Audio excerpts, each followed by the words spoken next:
Welcome to প্রতিযোগিতা। আজকে 30শে March 2026 আর আজকের টপ 4 কারেন্ট অ্যাফেয়ার্স যা কিনা তোমাদের আপকামিং যে কোনো কম্পিটিটিভ পরীক্ষার জন্য ভীষণ গুরুত্বপূর্ণ হতে চলেছে। তো চলো শুরু করা যাক আজকের কারেন্ট অ্যাফেয়ার্স। প্রথমেই পরিবেশ বিভাগ থেকে 10 বছর পর গুজরাটের কাছে জন্ম নিল গ্রেট ইন্ডিয়ান বাস্টার্ডের একটি ছানা। মনে রাখবে এটি কিন্তু রাজস্থানের রাষ্ট্রীয় পাখি। পরবর্তী ইনফরমেশনের দিকে আমরা চলে যাব এবার। আজকের 2 নম্বর পয়েন্টটি হলো প্রতিরক্ষা। কোচিতে শুরু হয়েছে IONS মেরিটাইম এক্সারসাইজ IMEX 2026। 2026 থেকে 28 ভারত কিন্তু এখন IONS এর চেয়ারপারসন।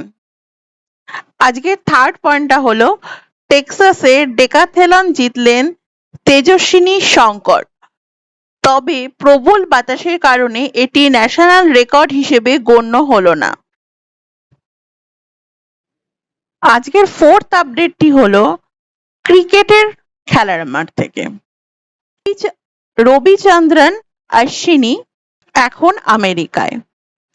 প্রথম ইন্ডিয়ান কাপেট প্লেয়ার হিসেবে তিনি সই করলেন মেজর লিগ ক্রিকেট এর সান ফ্রান্সিসকো ইউনিকর্নস দলে। আজকের 30শে মার্চের কারেন্ট অ্যাফেয়ার্স টপ 4 এই পর্যন্তই। দেখা হচ্ছে পরের ভিডিওতে। আর এই রকম ইম্পর্টেন্ট কারেন্ট অ্যাফেয়ার্স পেতে প্রতিযোগিতা পেজটা কিন্তু সাবস্ক্রাইব বা ফলো করতে ভুলো না। Thank you.